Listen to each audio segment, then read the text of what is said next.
حضرت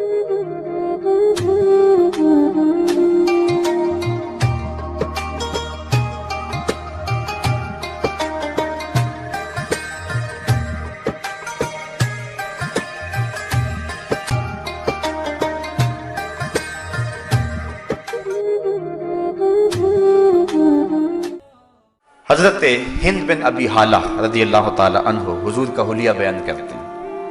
یہ حضرت خدیجۃ الکبریٰ رضی اللہ تعالی عنہا کے پہلے شوہر سے بیٹے ہیں۔ فرماتے ہیں کان رسول اللہ صلی اللہ علیہ وسلم فخمن مفخمن یتلالع وجہہ تلالع القمر لیلۃ البدر۔ حضور باوقار روبدار تھے اور چہرہ اس طرح تھا جس طرح 14ویں رات کا چمکتا ہوا چاند ہوتا ہے۔ آؤ حضور کا حلیہ تمہیں ایک دیہاتی عورت سے حضور کا حلیہ سناؤں۔ آپ جانتے ہیں ہجرت کی رات حضور جب مکہ المکرمہ سے مدینہ رسول جا رہے تھے تو راستے کے اندر بھوک کی شدت کا احساس ہوا۔ ایک دیہاتی عورت کا خیمہ آیا، نام تھا اس کا ام معبد رضی اللہ تعالی عنہا۔ تو اللہ تعالیٰ نے بعد میں انہیں ایمان بھی نصیب کیا۔ تو ام معبد کی کٹھیا کے قریب حضور کھڑے ہوئے اور انہیں کہا کہ ہمیں بھوک لگی ہے، تمہارے پاس کچھ ہے تو ہمیں پیش کرو۔ اس نے کہا کہ میں ایک عرب خاتون ہوں، مہمانوں کی خدمت کر کے کل بھی ہمیں مسرت ہوتی ہے، لیکن اس وقت اتفاق ایسا ہے کہ ہمارے پاس آپ کو پیش کرنے کے لیے کچھ بھی نہیں ہے۔ حضور علیہ السلام نے فرمایا کہ وہ جو تمہاری بکری بندھی ہوئی ہے اگر کہو تو اس کا دودھ دھو لے۔ اس نے کہا کہ یہ تو ریوڑ کے ساتھ چل کر جانے کے قابل بھی نہیں ہے، اس کی ہڈیوں میں گودا بھی نہیں ہے، چلنے کے قابل بھی نہیں ہے، دودھ کہاں سے آئے گا؟ حضور علیہ السلام نے فرمایا اگر تم اجازت دو تو ہم اس سے دودھ دھو لیں۔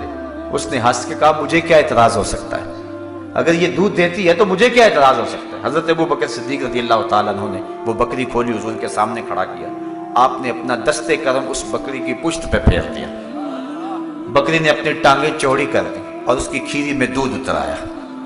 آقا کریم نے دھونا شروع کر دیا۔ ام معبد جو برتن پیش کیا وہ بھر گیا، کہا اور برتن لاؤ، وہ برتن لائی، وہ بھی بھر گیا۔ گھر کے جتنے برتن تھے دودھ سے بھر گئے۔ لگتا تھا اللہ نے اس بکری کے تھنوں کا تعلق حوض کوثر کی نہروں سے جوڑ دیا ہے۔ حضور نے خود بھی پیا، حضرت سیدنا صدیق اکبر نے بھی پیا، اور ام معبد نے بھی پیا، اس کا ایک بچہ گھر تھا اس نے بھی پیا۔ حضور نے دعا دی اور چلے گئے۔ ام معبد کو اس خوشی کے عالم میں حضور کا نام پوچھنا یاد نہ رہا۔ جب شام کو ابو معبد ام معبد کا شوہر بکریوں کا ریوڑ لے کر واپس آیا تو اپنی کچی کلی پہ نور برستا دیکھا۔ ایک بار وہ جدھر سے گزرے ہیں نصیر، 1000 بار ادھر سے بہار گزری۔ اور اگر اسی بات کو نشور وحدی کا لہجہ دوں تو اس نے حد کر دی۔ چند لمحوں کے لیے ٹھہرے تھے تم جس پیڑ کے نیچے، چند لمحوں کے لیے ٹھہرے تھے تم جس پیڑ کے نیچے، سنا ہے آج تک اس پیڑ کا سایہ مہکتا ہے۔ ابو معبد جب شام کو گھر آیا کچی کلی پہ نور برستے دیکھا، کہنے لگا کہ آج یہ ماحول بدلا بدلا ہے، کیا بات؟ تو ام معبد نے کہا کہ ہمارے گھر میں ایک شخص آیا تھا۔ اب ام معبد کو حضور کا نام پوچھنا یاد نہیں رہا تھا، اس نے اپنے طور پہ حضور کا نام رکھ لیا اور اس نے کہا ہمارے گھر میں مبارک آیا تھا، اور پھر ام معبد حضور کا حلیہ بیان کر دیا۔ ایک دیہاتی سی عورت ہے، میں وہ سارے لفظ تو بیان نہیں کر سکوں گا، وہ ایک لمبی حدیث ہے، لیکن چند لفظ ام معبد کے آپ کے سامنے رکھوں گا کہ اس بادیہ نشین خاتون نے حضور کا نقشہ کیسے کھینچا اور کیسے حضور کا حلیہ بیان کیا۔ اپنے شوہر ابو معبد کو وہ حضور کا حلیہ بیان کرتے ہوئے کہتی ہے رأیت رجلا ظاہر الوضاح، اے میرے شوہر میں نے ایک ایسا شخص دیکھا کہ جس کا چہرہ چمک رہا تھا، حسن الخلق، اور اس کی خلقت بڑی خوبصورت تھی، ملیح الوجہ، اس کا چہرہ نمکین تھا، کسیم وسیم، میٹھا تھا، پیارا تھا، فی عینیہ تاج وفی اشبارہ وقف، اس کی پلکیں لمبی تھی اور اس کی آنکھیں سونی تھی، وفی صوتہ سہل، اور اس کی آواز کے اندر اتنا اثر تھا کہ میں بتا نہیں سکتی۔ اس نے حضور کے حلیے میں ایک لمبی گفتگو کی، لیکن آخری 2 لفظ جس کے لیے میں یہ حدیث پڑھنے لگا ہوں اور آپ کو لطف آ جائے گا، میں کہتا ہوں ساری نسلیں ام معبد کے ان 2 جملوں پہ قربان۔ اس نے جو حضور کا حلیہ اور حضور کا نقشہ کھینچتے ہوئے بیان کی، اس نے کہا میرے شوہر ظاہر الوضاحت वो चमकदार रंग का मालिक था, मलीहल वज्ह, नमकीन हुस्न का मालिक था, कसीमुन वसीमुन, अल्लाह अकबर, वो उसकी आंखों में चमक थी, उसकी पलकें लांबी थी, उसके अबरू जुड़े हुए थे, एक एक चीज बयान की। और आखिर में उम्मे माबद ने जो हुजूर के नक्शे को अपने शौहर अबू माबद के सामने रखा, वो लफ्ज सुनिए। उसने कहा अब हन्नासे व अजमलहुम मिन बईदिन व अहलाहुम व अहसनुहुम मिन करीबिन। ऐ अबू माबद, क्या पूछता है कि वो मुबारक कैसा है? तुझे दो लफ्जों में उसका नक्शा ना बताऊं कि वो कैसा था? कहा अबू माबद, जब वो दूर से आ रहा था तो बड़ा सोना लगता था, जब करीब आ गया तो और सोना लगता था। जब दूर था तो सोना लगता था। कुछ लोग दूर होते हैं तो अच्छे लगते हैं, लेकिन करीब आके बात कुछ और होती। वो क्या, किसी ने कहा उसके लहजे में यूं तो बर्फ थी, लेकिन जो छू के देखा तो हाथ जल गए। तो किसी का लहजा बड़ा बर्फ वाला होता है, लेकिन जब करीब हो तो पता चलता है कि तो बंदा ही अच्छा नहीं है। उम्मे माबद ने इसमें हुजूर की सूरत भी बयान की, हुजूर की सीरत भी बयान की, हुजूर के किरदार को भी बयान किया, और इन लफ्जों को बार बार सुनिए और लुत्फ लीजिए।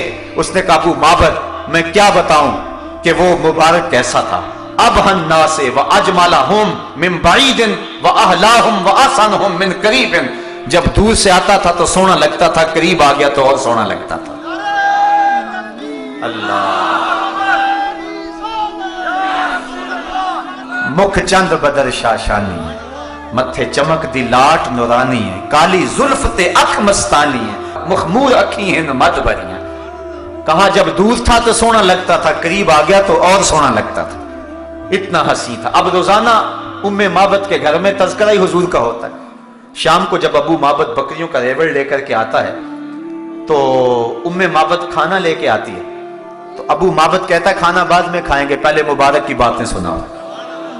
और रोजाना वो हुजूर का तज़किरा छेड़ लेते हैं कि मुबारक ने यूं बकरी के ऊपर हाथ फेरा और यूं उसने अपनी टांगें चौड़ी कर ली, और साथ वो बच्चा जो उसने भी हुजूर को देखा हुआ था वो भी कभी कभी कहता है अम्मा वो मुबारक ने कैसे हाथ फेरा था, हमारे सारे बर्तन कैसे भर गए थे, वो कैसे बोलता था, उसके साथ वाला कैसा अदब करता था उसका। रोजाना उनके घर में शाम को हुजूर का तज़किरा होता है। अगर इसको सादे लहजे में कह लें तो यूं कह सकते हैं कि उम्मे माबद के घर में रोजाना शाम को महफिल मिलाद होती है। रोजाना जब वो रेवड़ लेकर के आता है और उम्मे माबद खाना पेश करती है, वो कहता खाना बाद में खाएंगे, पहले मुबारक की बातें सुनाएं। ये असल गजा बन गई उनकी। एक दिन करीब बस्ती से सौदा सलफ लेने के लिए उम्मे माबद अपने बच्चे के साथ गई, लेकिन वहां से सौदा न मिला तो आगे चली गई और शहर मदीना में पहुंच गई। उसे नहीं पता था कि मुबारक यहां आया हुआ है। वहां पहुंची, सौदा खरीद रही है, अचानक बाजार से हजरत अबू बकर सिद्दीक रज़ी अल्लाह ताला अन्हु गुजरे। उम्मे माबद की नजर तो ना पड़ी, लेकिन बच्चे की नजर पड़ गई।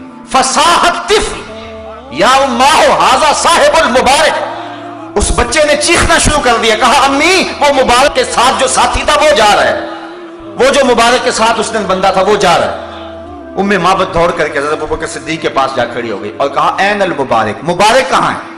मुबारक है, तुम तो मिल गए हो, मुबारक का भी पता बताओ, वो कहां है? अब हजरत अबू बकर सिद्दीक रज़ी अल्लाह ताला अन्हु 2 लम्हों के लिए परेशान हो गए कि ये किस मुबारक का पता पूछ रही, चूंकि इन्होंने नाम तो अपने तौर पर रखा हुआ था। तो कहा मुबारक का है। हुजूर सैयद सिद्दीक अकबर ने फरमाया क्या पूछ रही है? कहा उस दिन मुबारक जिसने बकरी के ऊपर हाथ फेरा था, आप समझ गए ये तो वो बादिया नशीन औरत है। कहा आओ तुम्हें मुबारक के डेरे पे ले चले। हुजूर अलैहिस्सलाम सेने मस्जिद नबवी में बैठे हुए थे, तो उम्मे माबद और उसका बच्चा हज़रत अबू बकर सिद्दीक के साथ जा रहे हैं। जब हुजूर पे नजर पड़ी तो बच्चे ने कहा ए अम्मी वो देखो मुबारक बैठा हुआ है। और फिर हुजूर अलैहिस्सलाम की सोबत में इन्होंने कुछ वक्त गुजारा और ईमान की दौलत नसीब हुई और वापस पलट आए। शाम को जब अबू माबद बकरियों का रेवड़ लेकर वापस पलटा तो कच्ची कुल्ली पे फिर दोबारा नूर बरसते देखा। तो उम्मे माबद से पूछता है आज मुबारक फिर आया था, आज मुबारक फिर गुजरा था? उम्मे माबद कहती है नहीं। तो कहा ये घर का माहौल तो बताता है कि कोई आया था। कहा मुबारक तो नहीं आया, हम मुबारक को देख आए हैं, हम मुबारक को मिल आए हैं। कहने लगा जल्दी बताओ कहां रहता है? कहा जिसको दुनिया मोहम्मद कहती है उसे हम मुबारक कहते हैं। अल्लाह अकबर। हजरत उम्मे माबद की वो बकरी आमुर रिमाद तक जिंदा रही, और हजरत उमर फारूक के दौरे खिलाफत में आमुर रिमाद आया था। आमुर रिमाद तक जिंदा रही। और आमुर रिमात तक मुसलसल दूध देती रही। और उलमा कहते हैं, सीरत निगारों ने लिखा है कि उस डेरे पर जितने भी घर थे सारे उस बकरी के दूध की खीर बना के खाते थे और फिर भी खत्म नहीं होती थी। और वो कितने साल जिंदा रही, मुसलसल दूध देती रही, क्योंकि उसके ऊपर हुजूर का हाथ जो आ गया था। तो वो अर्ज करती, अब हन्ना से वाजमलहुम मिन बईदिन व अहलाहुम व अहसनुहुम मिन करीबिन। मैं क्या बताऊं कितना सोना है, दूध से भी सोना था, करीब से भी सोना। मेहरबानी करके इस चैनल को सब्सक्राइब करें और ज़्यादा से ज़्यादा इस वीडियो को शेयर और लाइक करें।